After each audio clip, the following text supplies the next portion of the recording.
12.4, consideration of the League of California Cities Annual Conference Resolution Packet. Mayor and council members, this item is simply for you to provide guidance to your voting delegate, who is Councilmember Medina, who will be attending the annual conference, on the two resolutions that were included in the packet.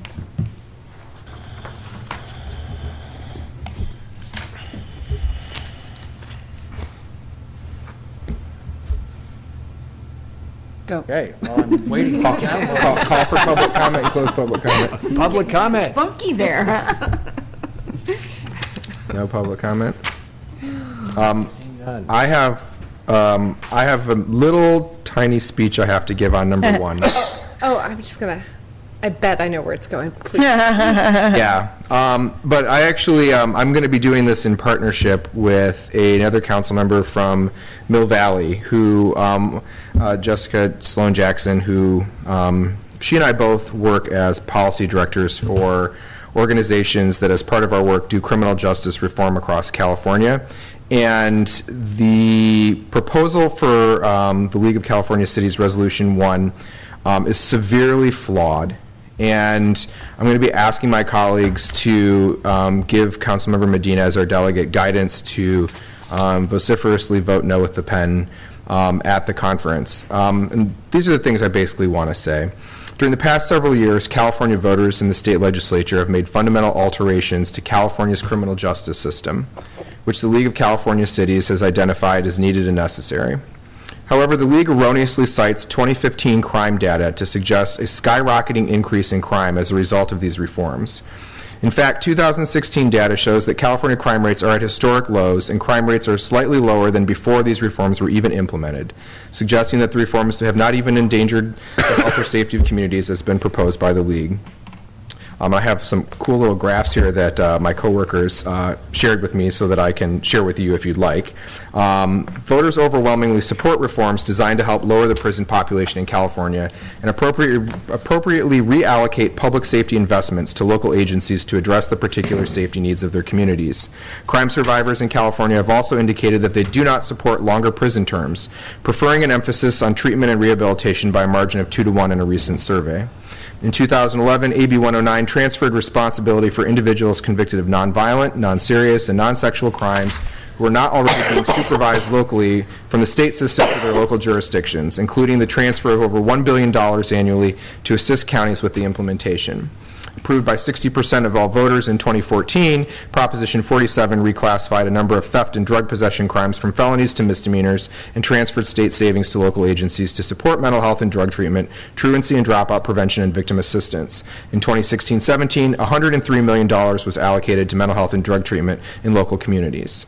And approved by 64% of voters in 2016, Proposition 57, which has yet to be fully implemented and is going through its regulation drafting at the state right now, and I know that because I'm working on it, creates a new parole process for individuals who have served the full term of their primary offense. These individuals will still need to prove that to the parole board they no longer pose a threat to public safety. Additionally, Proposition 57 allows time credits for completion of rehabilitation programs that reduce recidivism.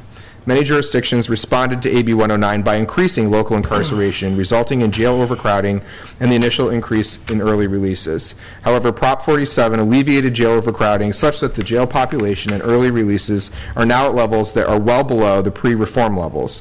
As of December 2016, the average daily population in California jails was comparable to those levels in 2010, before any of these reforms took place.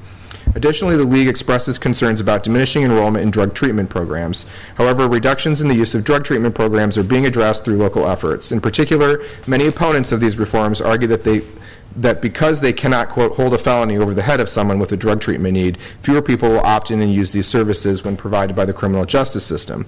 However, while the Judicial Council of California found that initially drug courts did see a decrease in the admissions after Prop 47 was implemented, 59% of surveyed courts responded by changing their eligibility criteria to include people who are at higher risk for additional drug convictions. This has resulted in those counties that have made these changes in drug courts seeing their admissions numbers for drug programs rise again. The League also suggests that there's been a recent increase in the number of law enforcement officers who have been wounded or killed nationally or in California. National data suggests that these figures are also at their historic lows when compared over the last 30 years. Law enforcement officer fatalities appear to be increasingly caused by traffic-related accidents, such as highway collisions.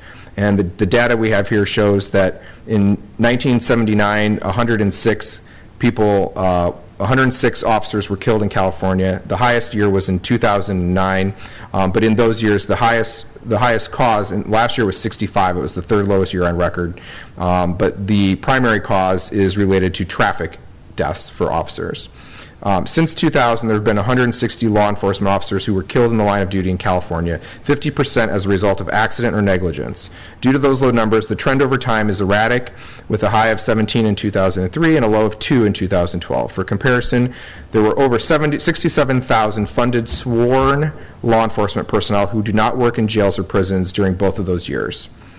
Finally, the League correctly identifies that many people who have severe mental illnesses and were previously warehoused in prisons and jails are now living in their communities without adequate treatment or support. Since the closure of state psychiatric hospitals in the 1960s and 70s and the realignment of the provisions of the mental health services to local systems, there's been a huge divestment in the behavioral health services of California, resulting in the loss of 44 psychiatric facilities between 1995 and 2014, a 30% reduction in acute psychiatric beds. Consequently, people who have severe mental illness are now disproportionately represented in the criminal justice system, which is wholly inappropriate and an ill-equipped place to address people who have behavioral health needs. Currently, about 38,000 people who are sitting in our state prison participate in an in-prison mental health program. People with mental health needs tend to receive sentences that are 12% longer on average than those in the general population who commit the exact same crime, and who often do not qualify for earned time credits because of behavioral nonconformity due to their mental illness. This is despite the fact that having a mental illness is not considered a risk factor for committing a crime.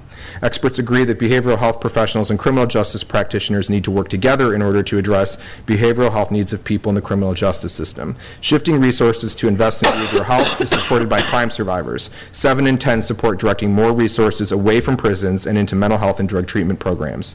Due to the reductions in the state prison population, there's an opportunity for reinvestment, but it has been neglected by the safety infrastructure, the way we're currently funding mental health and drug treatment programs. I'm asking my council colleagues tonight, in partnership with other criminal justice reform advocates who serve on local entities around the state who are going to be raising awareness between now and September 14th's vote, to ask this council to join me in very robustly voting against the League of California Cities' very backwards policy that will take us back to a period of increased incarceration and and war on crime on people of color.